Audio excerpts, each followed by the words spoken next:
Hello, and welcome to an in-depth Blu-ray discussion, an in-depth 4K Blu-ray discussion, an in-depth 4K UHD Blu-ray discussion, where I'll be talking about from front to back this entire release. I've gone through everything. I've had an amazing time going through everything, and I just had to talk about all of it in what will no doubt be a very long video. This is spine number 181 in the Eureka Masters of Cinema collection, and is a 4K upgrade from the initial release, I believe in 2018, which was 7 years ago. It is Kiyoshi Kurosawa's Cure. So let's take a look at this slipcover here, which is really, really nice. I love the title treatment, which is kind of reminiscent of the ending credits of the film, with kind of the slashes through the text there. And then we have Mamiya, the character, in that very memorable scene in the police box where he's kind of, hunched over the desk and lighting his lighter. So this is a 4K release. My voice wobbled there. 4K release. And here's the inside. Interesting poster art. I don't know if this is like an original piece of promotional material. I quite like it, and the color on the top here that bleeds over to the back. I will not be doing a traditional Blu-ray review of this because I just simply don't have the capacity to rip 4K discs, so there'll be no clips or anything like that. But I just had to dive into this one, and sometimes I'm not sure if it's with all of the 4Ks they do, but obviously you have the black inner case there, and you can't see any artwork beyond that because the inner case is black. Obviously, there's the booklet and the disc, but there is a reversible sleeve, so they don't really advertise this when they do it. I'll just flip it around for the sake of showing you, even though it is pretty much identical to the slipcover. But it's nice to have the option, I guess, if you really like that artwork. So you can flip that around there and have a kind of an all black kind of color scheme there with the top of the 4K, and the goes around to the back as well. That's kind of cool, I think, that you have the option. Well, let's just talk about the film itself first, get that kind of discussion out of the way, then I'll talk about all of the extras, and I'm also going to be talking about the original release that I have here, and how the two compare to one another in terms of the transfer, obviously, the 4K, the new 4K version, but also the extras, because this carries over everything from the original release. It modifies one of them, and then there's 4 new pieces on this 4K special release, so a lot to talk about and get into if you're interested in that kind of stuff. But if you just want to hear me talk about the film, then we'll talk about the film. So, interestingly enough, I saw the film not long after the original release came out. In 2019 it was that I watched it with Connie as well. And I remember kind of trying to sell her on some stuff that I wanted to get watched. And the premise behind this film was one that drew her in because she likes kind of crime stories and murder mysteries and things. And the story behind this one's very simple. It's set in Tokyo, and we follow a detective called Takabe, played by... I should get the booklet with the cast list on it, because I'd like to get that in order, so I don't kind of mess anything up, so to speak. But it's about this detective, Takabe, who is on the trail of these murders, which all have a pattern, but they're all carried out by different people. So it isn't a case of a serial killer, and in some ways it is a serial killer movie without the serial killer. But the pattern is there, but the killer, they always find relatively easily because it's just regular people who just suddenly seem to snap. But they kill their victims in the exact same way, with this axe that runs from the throat down to the chest, in either direction. So I did want to kind of... the cast is in some ways relatively small, and I don't really want to talk about too many of the cast members, but the 2 leads in this film are really remarkable. Koji Yakusho, who's quite a famous Japanese actor, he plays Kenichi Takabe, the detective who's the lead character of this story. But we follow parallel to Takabe's kind of mission to figure out this series of killings with a mysterious character called Mamiya, and Mamiya is played by Masato Hagiwara. We also have Tsuyoshi Ujiki playing Makoto Sakuma, who is kind of a psychiatrist. At first I was thinking, like, well, is he part of the police department or not? Because Takabe keeps visiting him, like, and he's like in hospital robes and stuff. And then eventually, as the story continues, you just kind of naturally glean that he's like a psychologist, a psychiatrist who works in kind of tandem with the police department, and maybe even just specifically with Takabe and his investigations. I really enjoyed his character and the performance. He's kind of the straight man almost to Takabe, even though Takabe's character is kind of the straight cop in a way, the kind of methodical detective.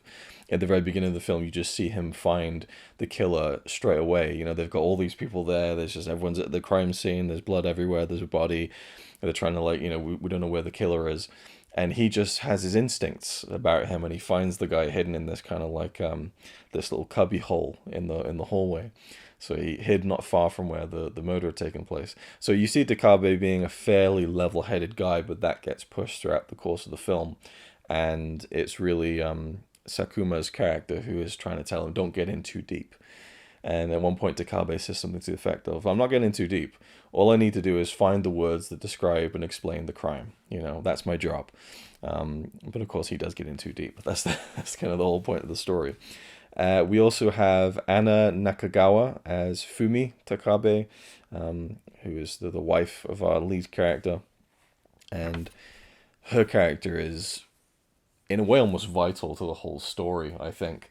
But you really focus on the mysterious character of Mamiya and Takabe, and you soon kind of see, you know, what's going on. Well, not quite what's going on, but you see where this is going. I mean, the first time we see Takabe, he's there kind of finding this killer very quickly.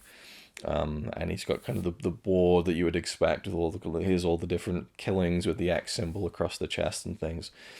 But we open with Mamiya fairly early on, and then we kind of, again, parallel kind of stories of, we follow them both, and then their journeys kind of intersect and intertwine irrevocably. And I love the opening scene for Mamiya's character, where he's just stood on this beach, just like almost like as if he's beamed down like Mr. Bean.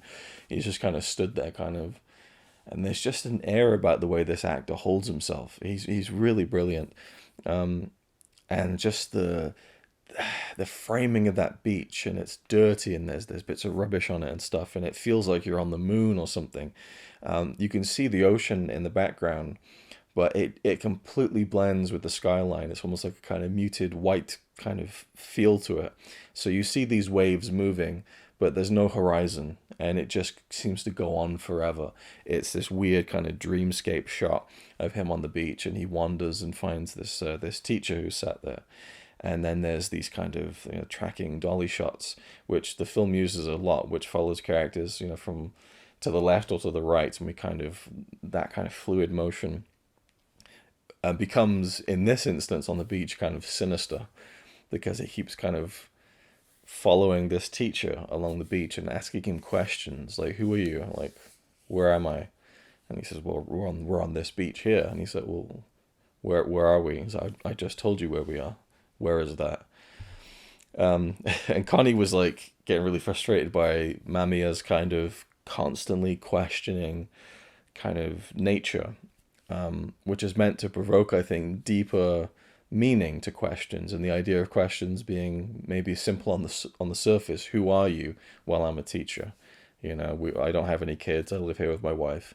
He's like, well, who are you? Like who are you really, deep down? But I kind of skipped ahead a little bit. I'd first seen this 5 years ago, and I remember really enjoying it. And all I really remembered now, when this 4K release was amping up to be released, the only thing I really remembered about Cure was the sound design.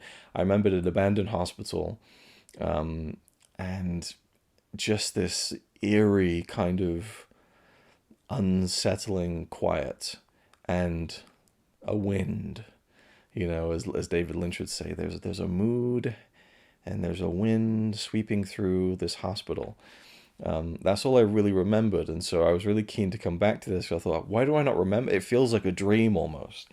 And as I was watching it again now on the 4K, it was like, Oh yeah, I remember this scene on the beach, and oh yeah, but it wasn't like it all came flooding back. Each piece of the puzzle kind of arrived in a way that was like, that's right, that is that part. I do kind of remember this. And, I almost felt bad because this is such a great film. And I couldn't believe that I'd forgotten so much of it, that I had really no recall or purchase on kind of the memory I had of watching it, 5 odd years ago. And I actually ended up loving that because it was like this, and the film has a dreamy quality to it. And it felt like remembering a dream that you'd had a long time ago. And it added so much to the viewing experience, and the 4K added so much to the viewing experience because the transfer looked gorgeous. I'll talk about that a little bit more later on, but the transfer is fantastic, and on the extras you get to really see the evolution or de-evolution of how this film has looked on home video over the years. But to see it in such great quality, even though it is a kind of muted film visually, it's still shot beautifully, and those dark moments just feel richer and more tangible when you just have that inherently higher quality that 4K is able to give, especially to something that was shot on film. And I'm so thankful that the film was shot on film, because learning about Kiyoshi Kurosawa's work prior to Cure and even during and after Cure, he worked a lot in V cinema, very low budget shot on video movies that go straight to video. He even says on one of the interviews on the disc that a lot of people in the film industry don't even consider those real films. Me personally, I would. I think that the idea of what is a film, and well, a film can only be a film if it's shot on film, or if it looks like it's shot on film, or if a certain amount of money has been spent making it, or if it's been screened theatrically. I think that's all bullshit. I think if you've made a film and you've chosen to make a film, no matter what the method, no matter how good it is, how bad it is, you've made a film, and that's a film. I think there's no argument there. You can argue whether that should be classified as maybe a low budget film or V cinema, but it's no less a film or a piece of art. But yeah, this film, I think, the quality of 35mm film, it just adds something different. And I didn't really know that he'd worked in V cinema that extensively, and the fact that those kinds of films I find difficult to fully absorb myself into. I just recently watched David Lynch's Inland Empire, which I didn't really like, which is a shame because I'm a big David Lynch fan, and we'll talk more about David Lynch in a second. But a lot of it was to do with the fact that it was shot on video, and it feels too close to reality. And I think films, in a lot of ways, they're seeking to find a way to emulate reality and to take you on a journey where you believe in the reality of what you're watching. But inherently, 24 frames per second is not what we perceive in real time in life. And so it's slightly off reality, and it just has that different texture to it, And I'm so glad that Cure was a film that was shot on 35mm, and we've got this great 4K, gorgeous new transfer of it. I think it helps, and it makes the film better and the viewing experience better for me personally.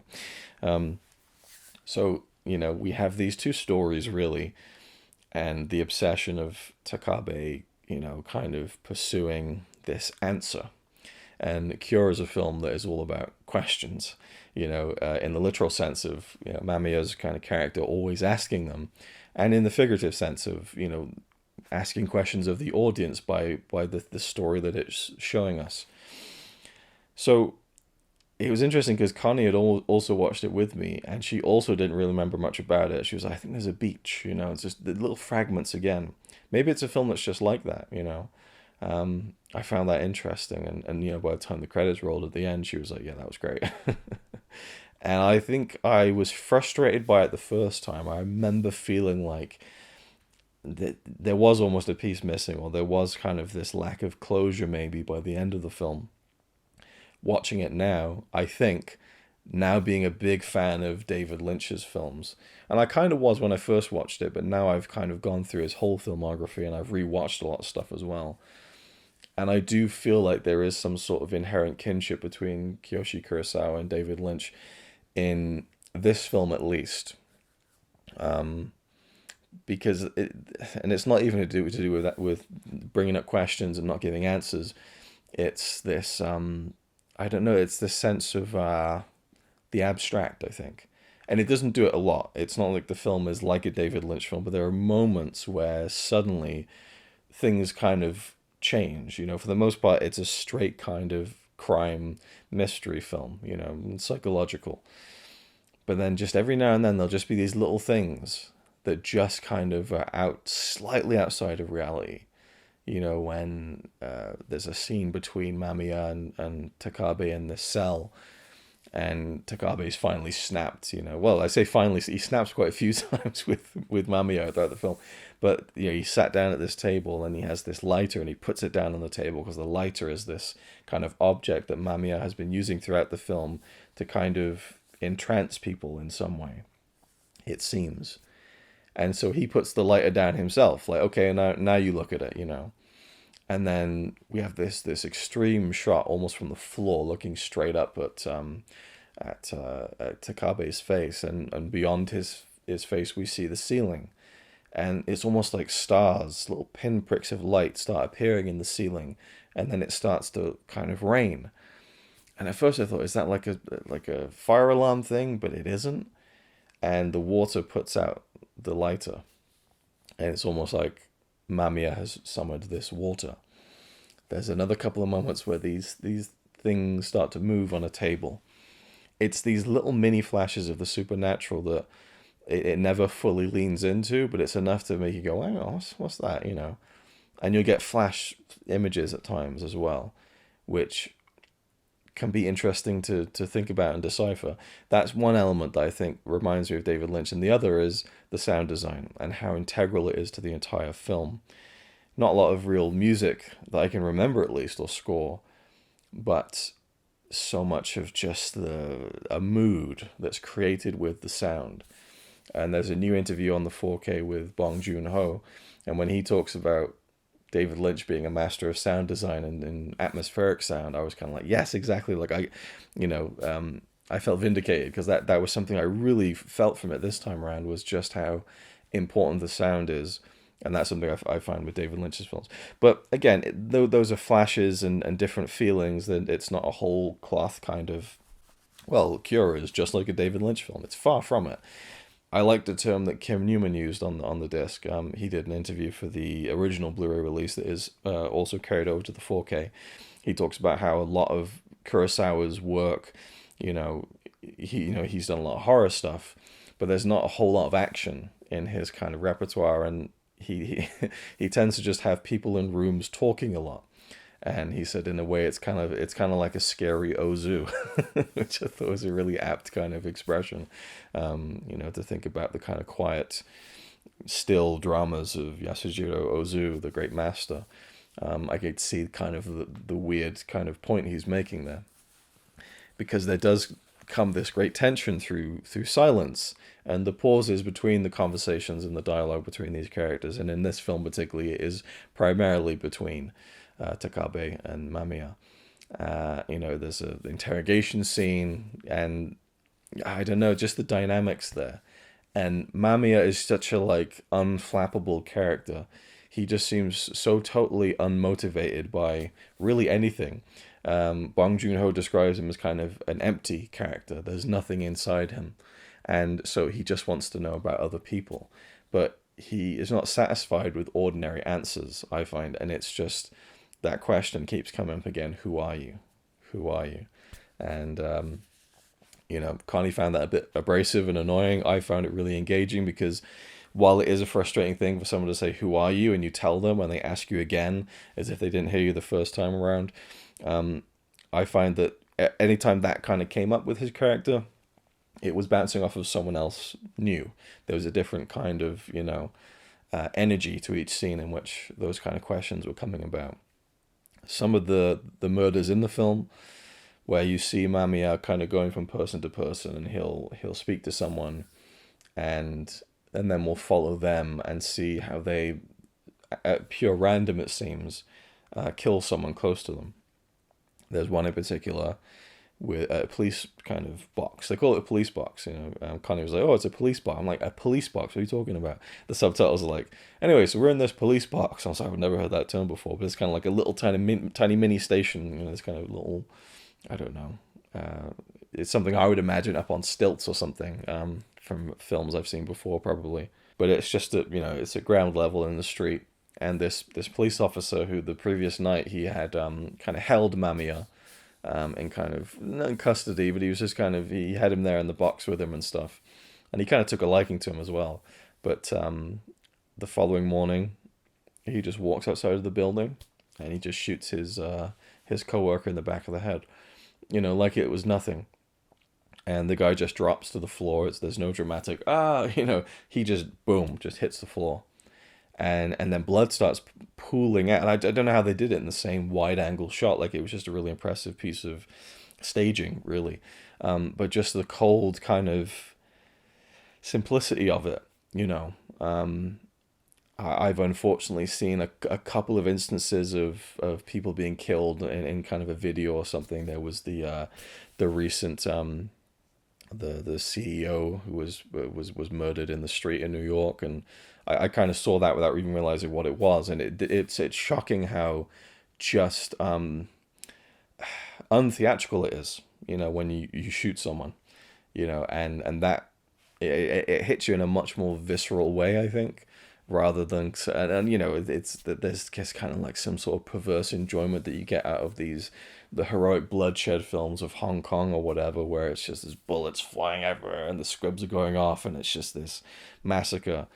But the reality of it is so much more graphic, even though it's maybe less bloody. And there's this one sequence where a woman, a doctor, she's the next one to kind of carry out a killing, and she's found in a public toilet, and she's carved the X into this person's chest and neck, and then she takes the triangle from the neck and begins to peel the skin off the face. I mean, I'm not good with that sort of stuff. I'm really squeamish, and you just almost can't look away. And it's a very quick shot of her peeling the skin, and you see the face underneath the skin. I mean, it is unreal. I mean, that gets talked about in a number of the special features on the 4K. And Kim Newman rightly says, like, it has this one moment of really graphic, and you don't need more than that. That it's kind of like that's kind of a statement right in the middle of the movie, really. And it kind of keeps you on on edge throughout the rest of the film. But I find it does have more impact when you do something like that, a one kind of time only kind of deal thing where Kurosawa leans into something so graphic that it's unforgettable, and from there it's kind of more routine, and it just sticks in your mind more. It leaves more of an impression. You have the kind of the torture porn, as they call them, films of like the 2000s with Saw and Hostel and stuff, and I've seen some of those, and it becomes way too much for me, and it's just oversaturating itself in gore.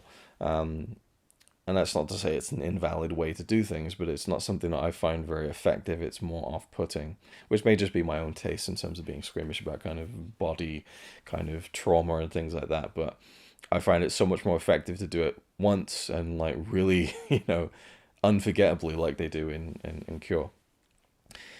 As I say, the performances are really great from the two leads, who are really the focus of the whole film anyway. The rest of the cast are very good, but it's even the wife of Takabe, I think she gives a good performance, but she doesn't really have a lot of screen time. So really, like, his relationship with his wife, which is very strained, I feel like he's carrying the weight of that relationship as you see his reactions to her and the things that she does. She's kind of troubled mentally, and likes to keep a kind of tumble dryer on, or perhaps it's just a washing machine, constantly in the house, in the apartment they live in. It's just empty, just the drum rolling around. It kind of creates a kind of white noise in the whole place. I felt like saying, "Hey, get a white noise machine. I've got one. We've got two in the house. They're brilliant." But she wants this thing on, and he doesn't. And so there's this kind of the tension that ratchets up when he's sat in the kitchen, and we already know that he doesn't like this, and he goes in, he opens the door, hits the button, the beep goes off. He kind of closes the door to the washroom. He comes back in. He sits down in the kitchen. You hear the door open. She gets out of bed. She goes in. She turns it on. And just the way that draws out, and you're just waiting for something to explode, because you're now seeing how his personal life is being affected by his professional life. And Kurosawa talks about in one of the interviews that, you know, he gets really existential about it. Actually, this is in the 2003 interview on the disc. He talks about, specifically with Takabe's character, who is he really? And that goes back to the question of who are you? Because, he is, in one sense, the same person when he's at work and when he goes home, but he's also entirely different. And all of us are in some ways different every day, and he doesn't like the idea of identity. He doesn't quite grasp the concept of it, because he thinks that how can someone have an identity that is solid and consistent, because people are always changing and people act differently around other people. And I've thought about this, quite a fair bit myself, and the kind of the masks that we wear. I suppose we all wear masks, metaphorically speaking. And sat here doing this video now, this is something I would never do in any other circumstance, because I have the freedom to sit in a room on my own with two lights up here, a microphone, a camera, and it's 1 o'clock in the morning and everyone's asleep, and, I wouldn't talk to a normal human being in real life like this, because no one would want to hear me talk about this film for as long as I'm talking about it. Some might like to. Anyone who's watching this now, or listening to it perhaps, whether you're at home or you're on the toilet or you're in your kitchen doing your dishes or you're driving in the car, you're listening to it, whatever it may be, you have complete control over that. You can pause it at any time. You can come back to it. You can listen to it all at once, or you can kind of just do it in segments, or you can decide that I'm talking a load of bullshit and you're not interested and you find my voice really dull and boring like I find it, and you don't want to listen to it anymore, and then you can just turn it off. You have that option. In a conversation in real life, you don't really have the option to pause someone, and that's where awkward situations come up. But who are you really deep down, and it's just about that idea of a normal person who isn't this evil kind of, demon deep down beneath, but gets pushed, for whatever reason. Bong Joon-ho said that's the thing that terrifies him the most whenever he watches this film, and he watches it like every year. Just that simple question of like, and he mentions as well that this is like one of those kind of horror films in a way where the fear isn't derived from, the fear of a character being killed or being attacked by a demon or a monster or a killer or a ghost. The fear comes from, not from will I be killed. The fear is, will I become a killer? What if I killed someone? I've had dreams where I've killed someone, and the kind of the fear afterwards of what have I done? Why did I do that? And how can I cover it up? How can I live with myself? Like I get those kind of intense kind of, no, what I and it's like I don't even know what's happened, but I know that I've done it, and I get those kind of anxiety-ridden dreams sometimes. So that's something I just remembered now off the top of my head, really thinking about it. But I think sometimes we are scared of our own nature and what we're capable of doing, and that there is something I think deeply unsettling about the idea that we have the physical capacity to do the most heinous things imaginable. So what keeps us from doing it? Well, morals, logic, being raised the right way and things.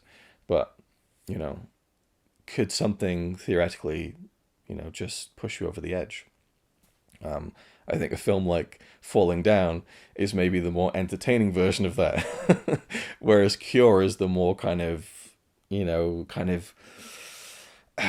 introspective, kind of burrows down deep inside you and gets under your skin version of that, where it's, it's very unsettling. But I do think that the sound design is so key to the film and creates such a mood in between those moments with Takabe and Mamiya. There's one sequence where we just see his wife walking out, and she's kind of, walking very quickly, and the trees are kind of, the wind is blowing through the trees and stuff, and it's kind of, again, kind of abstract. that was such a striking sequence, and she feels a bit lost, and then later on he realizes his wife isn't home, so he runs out and he finds her, and she's just kind of stood there with us shopping like she got lost. And that was, that was all action and sound that created a kind of ambience to this moment that had no dialogue to it, but it was still in its own way effective. And that's the kind of filmmaking I really love, is when you can convey things in maybe not all the kind of ways that you can in a film, but in a lot of them. Because in this film you have those really great moments of dialogue and tension between two characters, between this not serial killer and this detective, and then you just have the visual moments that kind of tell a story without, I don't know, there's just this imagery is so rich in the film. And as I say, some of it is kind of muted and stuff. This isn't a film that on 4K just pops. Like, wow, like the colors, it isn't. It's a kind of muted film, and there's a lot of darkness to it, and dark rooms, a jail cell, and Mamiya sat in the corner. You just see the eyes or whatever it is, and the imagery of the lighter that he kind of uses to potentially hypnotize people.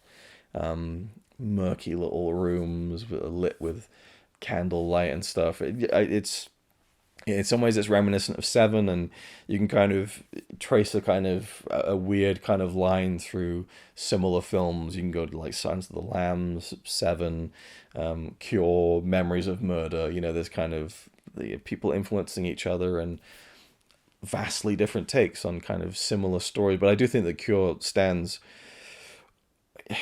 I was going to say above, but that probably isn't the right term. It stands way apart from those other films in that it is a serial killer film, but almost like inverted, and it dances with it tickles with the supernatural, but it doesn't fully grasp onto it, and I don't know, it's an absorbing film, an hour and 51 minutes flew by for me because I just was so wrapped up in this dense story.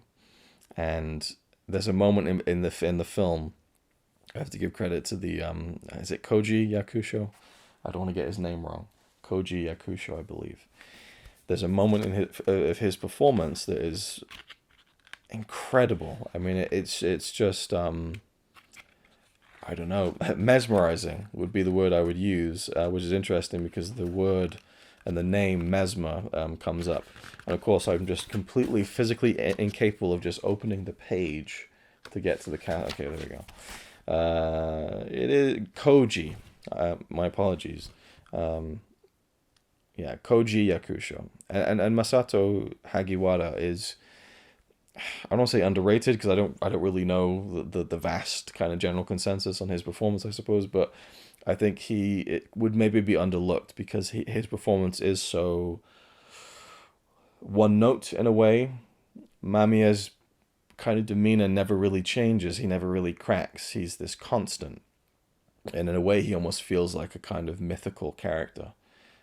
Outside of reality even. And I just think about that first shot on the beach where he's just stood there as if he's just arrived. This blank slate to carry out this terrible thing for seemingly no reason. It makes you think of Twin Peaks. Is Mamiya simply the evil that men do? That kind of thing. I don't know.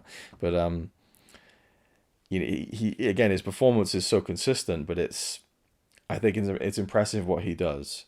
And it's not even just in the words that he speaks, it's in the way he holds himself and his expression, which may seem like he's just being, I don't know, monotonous in his expression or kind of blank, but there's a real knack to doing that, I think. I don't know, I just think it's really impressive. And it's just the perfect foil for kind of the pressure cooker performance that Koji Yakusho gives. Because it feels like he's unfurling, but he's always constantly keeping it. And as I said, there is a moment where Yakusho, he just delivers this amazing reaction to something. That's all I'll say. And as soon as it happened, I remembered 5 years previously, me and Connie both being breathtaken by it. And at the end of it this time, for a second time, she was like, "That was great," just kind of breathlessly. She's like, "Don't you think that was great?" And I'm just like, let me absorb it a second, like, because it's I don't know, it's such a I'm just trying to think of different words to describe. Like, visceral is a word that I keep coming back to, but that moment in his performance when he falls to his knees and he's reacting to something it's a choice, and it's an amazing choice, and it just I feel like so many other actors would have done that in different ways, in ways that may have been great too. But he seemed to find the one the I sometimes think of just like, there's a choice in any situation that is the absolute best choice, and it's almost impossible to make it. But he seemed to find the one choice that just fit the moment perfectly, and it's in many ways I think the best moment of the entire film. It's just incredible, an amazing piece of work by Yakusho. But I mean, I don't want to go into like the details of what happens or the ending even specifically, because it is a film you need to see, and by the end it's kind of like, well, hang on, because it kind of it dangles a few things at the end there where you have to really think about it, I think, because I'm not the type of person who really analyzes a lot of stuff like that in a mystery setting, and the film is a mystery. I'm not there thinking like, well, I got to remember that and remember that. I kind of do and I kind of don't. There's a moment where he's at like this diner or restaurant, and he couldn't finish his food apparently. I didn't catch this. His mind is so wrapped up in this case, and then near the end of the film, and kind of the third act, he's in the same place. It's the same shot looking down, and he's finished his food, and now he wants a coffee. And Connie was like, he finished his food that time. I hadn't noticed that at all. That's not a detail that I picked up on, which isn't to say I never would have, but like, there are those things there, and I love that about films, and that reveals a lot at that moment in the film, I think. But I really loved how, because I think in a David Lynch film, to go back to that, you wouldn't have gotten anywhere near as much background on Mamiya and kind of what he was kind of getting up to. You kind of learn a lot about his backstory, and that's fascinating. But at the same time, you really don't know a lot either. And I think it strikes that perfect balance.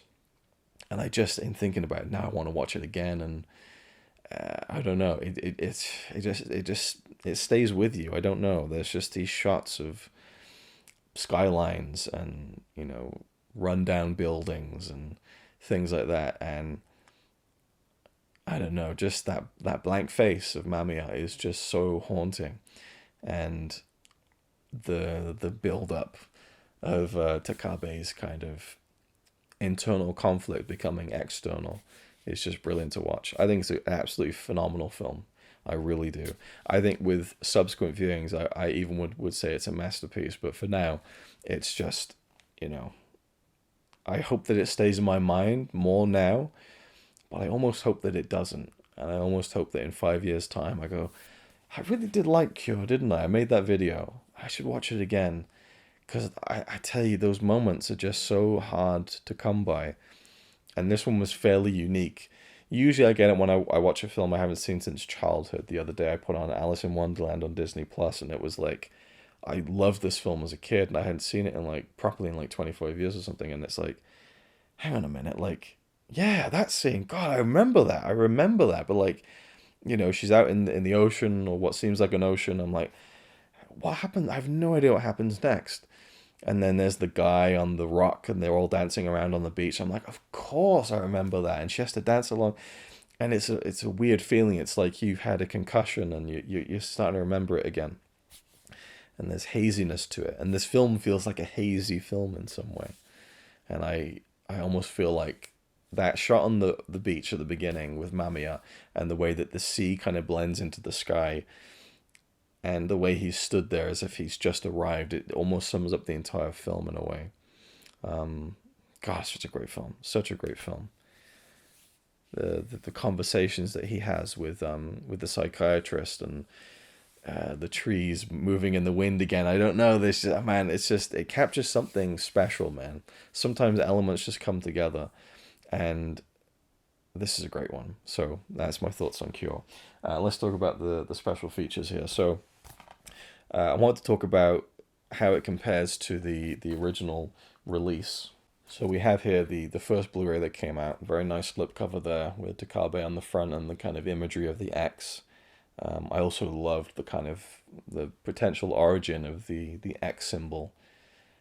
Really great use of like kind of faux old footage. Really, really great. And then on the inside we have some different artwork, which is quite nice. I'm pretty sure the woman in the middle is the doctor or the nurse who isn't really in the film that long.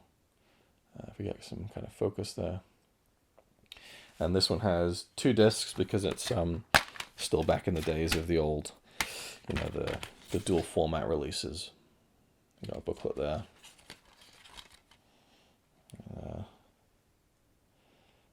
Disc there. I don't know if the disc artwork is... Yeah, we've got two different disc art, which is nice. And I think we have an image of Mamiya on the inside there as well.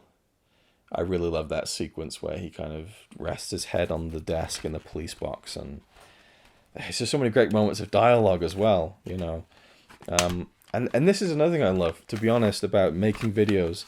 Just me talking about this, I've kind of convinced myself that it really is kind of a masterpiece. I don't know. I love getting excited about a film when I'm talking about it, and sometimes it takes making a video to really kind of work out in my head as I'm kind of verbalizing my thoughts just how much I love it. And I love that I didn't love it as much the first time. Because, I mean, you're different. I mean, it depends on the time of the day you watch the film sometimes. But, 5 years later, you're a different person almost completely. And, yeah. Anyway, so the original release has a booklet with an essay by Tom Maz, a 2003 interview with Kiyoshi Kurosawa, the director, and then a new interview that was produced in 2018 for this release with Kiyoshi Kurosawa, a new interview with critic and author Kim Newman, and that's what you get on this original release. An original theatrical trailer. So this is the US trailer. It doesn't say that on this disc, but it is the US trailer. We'll come back to that in just a second. So that's what you get on the original release. On the 4K, they've ported over everything. But in the case of the US trailer, which they now categorize, I think, as the US trailer on the menu, has been remade. So I looked at both, and I'm assuming that Eureka, whoever was working on it, decided to take the transfer for this new restoration, and they recut the US trailer, which is only about a minute in length, but it's a phenomenal trailer. It reminds me of like Alien, the sound design and kind of, I don't know, the score, but it's kind of shots from the film with, I don't think there's any dialogue, and the editing is just beautiful. It's such a the imagery that it kind of showcases with the sound is beautiful, but it's intercut with kind of quotes from critics, and the quotes are in like really low quality. So I think they've remade an old trailer here, and they've just used higher quality footage, which I love, by the way. And I went back onto the original Blu-ray, and that's what they done. The quality on the old Blu-ray is, I mean, it's like real ropey standard definition. On this, it looks gorgeous. But this introduces 2 new kind of trailers. There's the original Japanese theatrical trailer, which is like beautiful high definition, gorgeous, and then there's a TV spot. Although there is one shot in the Japanese trailer that's not in the film. And it's a very interesting shot that I almost wish I hadn't seen, because it almost reveals something about the mystery in the film. I'll say no more. And then the TV spot was quite good. It's just nice to see, promotional material and stuff, but especially in high definition and restored and stuff. Just, great. So that's 2 new kind of trailer material, and then one that's been kind of remade.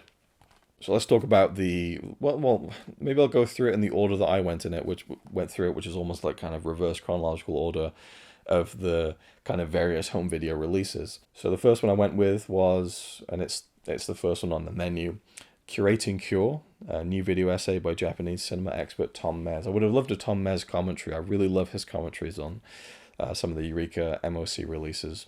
Specifically the Kinji Fukusaka releases of the past couple of years. He does a great job with those commentaries, but it's great to get a video essay from him. It's about, I think, 12-13 minutes in length, and it goes into the background of, before Cure, basically. It kind of talks about Kiyoshi Kurosawa's start in V cinema, but also how horror in Japan had evolved throughout the 80s and 90s leading up to Cure. And there was this controversial kind of serial killer, I guess. There was a man called Miyazaki who had murdered young girls, and they found a collection of horror movies in his kind of home. And that kind of really put a clamp down on horror films in Japan, and especially in like video stores and stuff, they would stop stocking them. And that's where V Cinema kind of came in and started making horror films that were more about mood and suspense rather than gore and kind of exploitative kind of you know violence and things like that. So that was really interesting. It doesn't really go into the making of Cure that much, but I really enjoyed it. The only thing I didn't like about this video essay, there's a moment where Tom Mez is talking about all of these things, and there's footage playing from the film, and there's some clips from some of the films he's talking about, specifically some of the stuff that Kurosawa worked on in the 80s, which is nice to get kind of a visual reference to some of these V Cinema titles, but at some points it's just footage from Cure.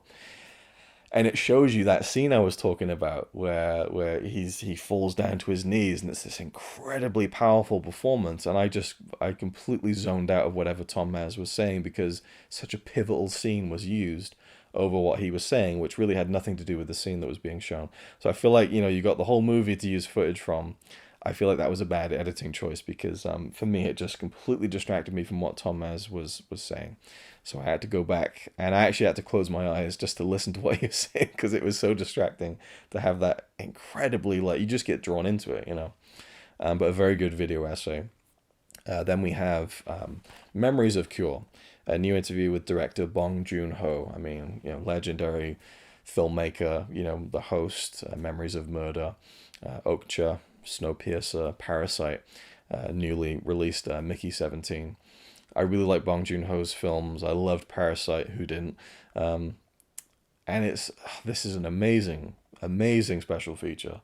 So this is like 29 minutes long. I could have listened to him talk for 89 minutes, even though I'm reading the subtitle because it's mostly in Korean. He speaks English a little bit, but not much.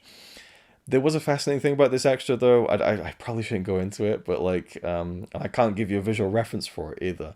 But he sat in this room, and it's almost like a kind of brutalist style. There's like gray walls and a bookshelf behind him. But it looks like he's in a room. But I noticed as he's kind of gesticulating with his hands that the wall is warping behind whenever his hand moves, the wall wobbles. And then at one point he reaches his hand out like this to talk about something, and his hand starts to fade away, almost like Back to the Future or something. I'm just, what the fuck is it like? And I couldn't make heads or tails of it. I'm just trying to look at it. I'm like, what's going on? The background is wobbling.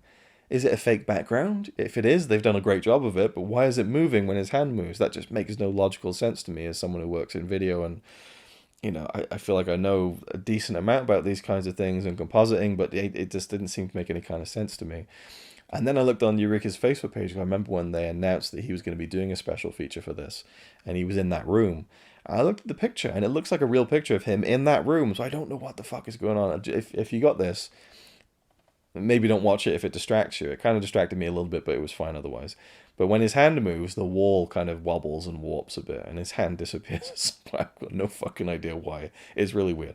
But it's an amazing 29-minute piece where he talks really informally, which I loved. It almost felt like a YouTube video in the best possible way, where it's not this scholarly dissection, although he does go into a lot of analysis on the film. But it's just stuff like, talking about meeting Kurosawa, having fried chicken with him one time, mentions David Lynch and stuff, but also talking about how much he admires the film and his memories of like watching it on VHS, and how whenever the film gets released on a new medium, DVD, Blu-ray, now 4K, it's a new experience for him. It reveals more, and how when he first watched it on VHS, in his room, the picture quality was really bad, but the sound was crystal clear, and the sound was so effective, and he discusses certain scenes that he really likes and the way that they're done, and that he mentions the scene of the murder outside the police box, and he describes it in such vivid detail. Like, he knows this film so well, and as I said earlier, he says that he watches it every year, so he's a huge fan of this film, a big fan of Kurosawa, and he talks a lot about Kurosawa's kind of distinctive singular style, and I just loved it. I really did. A lot of insight, really enjoyable little anecdotes and things like that. I don't want to give too much away, but it's from top to bottom just a phenomenal special feature from someone who is such a student of filmmaking himself and is a great, amazing, accomplished director himself. To hear him kind of wax lyrical about this and about kind of horror and how you can use suspense in horror and things like that, and how Kurosawa does it, was just brilliant. So I think it was all round an amazing special feature for this release. So moving down from that, those were the two 2025 extras. You go down to the Kim Newman interview from 2018. He talks a fair bit about the V cinema side of Kiyoshi Kurosawa's career and things, and little background information about his working relationship with Koji Yakusho, which I found really enjoyable. And just I feel like in every special feature on this, you get some different kind of bits and pieces of information that I find add to a greater understanding of kind of the bigger picture. But at the same time, I don't feel like anything really overanalyzes the film to the point of taking the joy out of the questions, But Kim Newman, I really enjoyed his kind of his talk on the film. As I said, I really loved the it's kind of like a scary Ozu. That was a really fun observation. And he also talks a bit about the locations in the film and how it's set in Tokyo, but it never really feels like it. And that Kurosawa uses kind of these like fringe locations and kind of dirty buildings and things like that, and how it doesn't really feel like it takes place in a city even, and it is about kind of the things that happen on the outskirts in a way. And that is something that Kurosawa mentions as well, is this idea of he finds the kind of dilapidated buildings more interesting. There's more character to them, which I agree with. And in not every story that's appropriate, but in a story like this, it's super fitting, I think, and those settings are really, really well utilized and placed amidst the more regular kind of locations, like maybe Takabe's apartment and things like that. The Kim Newman interview I really enjoyed. And then you go further down, and it's the 2018 interview with Kiyoshi Kurosawa. He talks a lot in this one about his V cinema days and explaining a little bit what V cinema is and how he got started in pink films, and how his kind of cinematic life has kind of evolved over the years, and that he really watched a lot of, I think he mentions this in the next one actually, he talks about how he watched a lot of films in his youth before he became a filmmaker, and how much the kind of early 70s American cinema inspired him, and how much he loves that period of film. But once he started making films, perhaps he wasn't watching them as much or absorbing them as much. But he worked very steadily in the realm of V cinema and was able to make film after film after film, to do Yakuza films, even though he wasn't quite interested in doing them, working with the actor Sho Akikawa, and how he kind of took Kurosawa along with him because he was a big star in the V cinema world, and so he was able to kind of partner up with Sho Akikawa and do basically a carte blanche, because he had the stroke to kind of, well, if I'm starring in this V cinema film, then they're going to get the money to do it, even though it's very low budget stuff. So Kurosawa was really able to experiment a lot with different genres and different things, and kind of quick kind of, low budget style filmmaking. And he credits Sho Akikawa with really his career. He says if that hadn't really happened, he probably wouldn't have gone on to have the career that he does, and how much he also appreciates the genre of horror, and how at that point in time in 2018, that was what he really wanted to focus on moving forward, because he's dabbled in different genres. The films I've seen from Kurosawa, Tokyo Sonata, Journey to the Shore, they're kind of more kind of meditative kind of dramas, but he's made films like Pulse and Cure. I haven't seen Pulse, and other films in the realm of V cinema and so on. So I really enjoyed the 2018 interview. It was very good. And then we go further down the list and we get to the 2003 interview, which must have been on a DVD. Now here's what I find interesting. In the two 2025 pieces, the Bong Joon-ho interview and then the Tom Mes video essay, we get to see footage from Cure in the kind of 4K master. Then we go down to the 2018, original Blu-ray release stuff, and we see the Blu-ray transfer, which looks decidedly not as good once you watch the gorgeous 4K, version on this disc, and even the clips and the extras. And then we go down to the 2003 interview, which is clearly from the DVD release of the film, and it just looks entirely different. and it's specifically a scene in the jail cell between Mamiya and Takabe, and it's bright, like it's really bright on what must surely have been the DVD release in 2003 that interview came from. And it just doesn't fit the mood of the scene at all.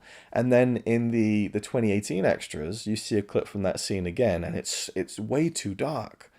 So I feel like the 4K just gets this perfect pitch of the darkness and what feels to me to be the intent of the lighting, because on the DVD clip, it's just blown out. It just looks like two people sat in a brightly lit room, which isn't appropriate for that scene whatsoever. And the Blu-ray version just looks too dark that it's kind of crushing detail. On the 4K, it's dark, but there's, again, that richness to it and the detail, and it just feels right.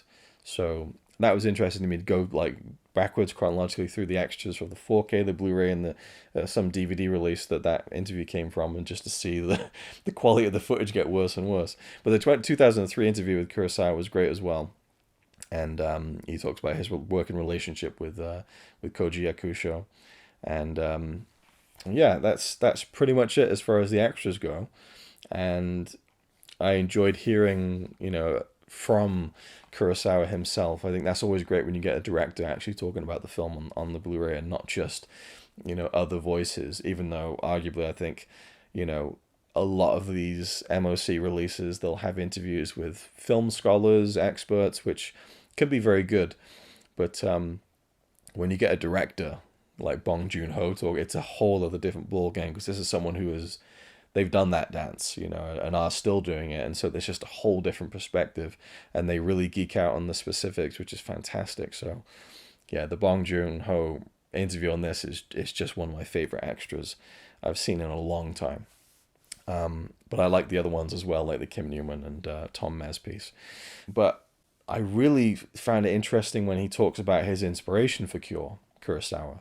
He says that there was a case about 10 years previously, at the time 2003, so maybe the early 90s, where someone had snapped and killed someone, and it was reported on the news, and he was watching the news coverage and stuff, and everyone was saying how this person was such a normal, unassuming type. They were neighbors, and you never would have expected it. And he says you see that all the time, where it's just like it was just this normal person who snapped, and the narrative is that we can't believe that this evil person was hiding in plain sight the whole time.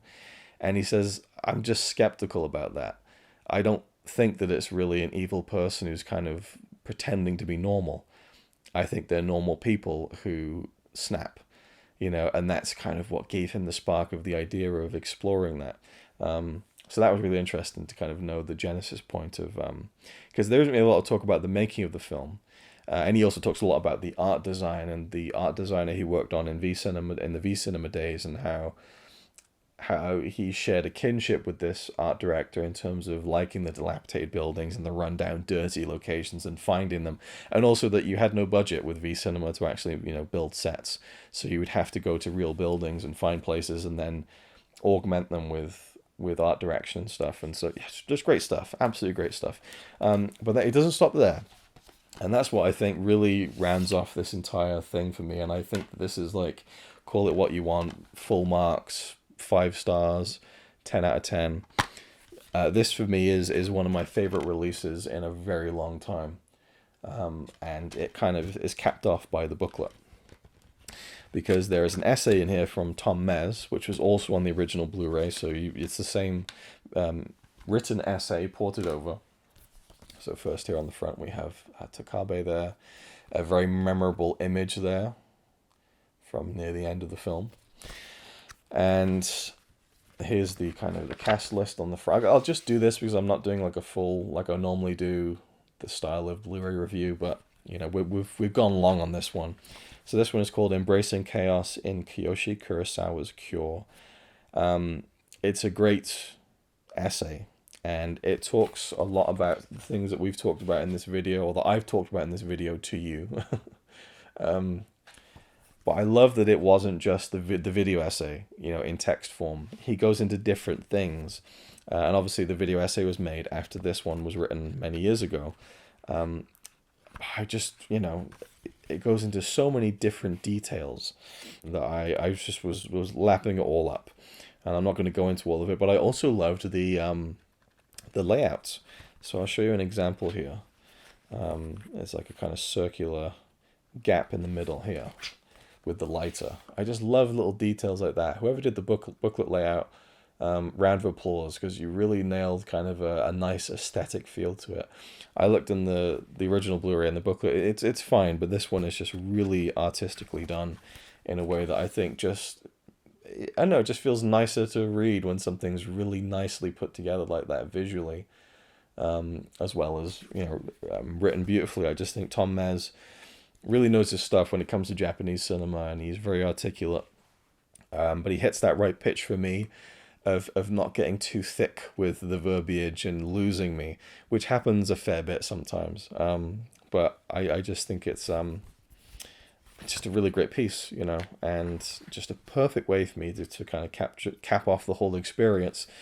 And he just talks a lot about the themes of the film as opposed to like, Kurosawa's background and stuff. He talks a little bit about that, but I feel like every piece, the video essay, the interviews with Kurosawa, with Kim Newman, Bong Joon-ho, they all kind of tell different parts, and the booklet kind of is a perfect accompaniment to that, I think. And you get some nice images from the film as well. But it's, just to kind of look, I'll read a little bit off from the end of it here. The ghosts in Kurosawa's films may seem passive, but they are very persistent. The danger doesn't come from them attacking the human characters, but from what their unavoidable presence triggers in those characters. Kurosawa's monsters are catalysts. They are there for a reason. What is the reason? Those who find themselves haunted by them have no choice but to search within themselves, and they may not like what they find there. Will you? It's an essay that almost asks questions in the same way that the film does, and I really, really like that about it. And one little thing that I forgot to mention that I thought I should mention in my review of the film, and it again reminded me of David Lynch, is when Takabe goes into the dry cleaners and he's waiting for his clothes, and there's another man in there just kind of like just talking to himself, just swearing at himself, like, you fucking like this shit, just not like this. And it's just a random encounter, and we never see him again. There's no other mention of it, and it just felt like such a David Lynch drop where it's just this, like, it's just coloring in the scene with something kind of striking, and I just like those little touches sometimes, and it kind of it puts you on edge more, I don't know, and kind of you're not just kind of letting the scene wash over you. There's an added kind of wild card element going on, and so there are a few of those moments in Cure as well. Anyway, phenomenal film. Amazing release. Eureka did a fantastic job with this and a great job with upgrading an already good release. But as far as the transfer is concerned, I just thought it looked beautiful. So it's Dolby Vision, which means little to me because I'm not really the big 4K kind of, home cinema setup guy. But I thought the transfer looked beautiful. And I compared it with the Blu-ray, and it's quite a big leap. It really is. Like, it's just they've done a phenomenal job.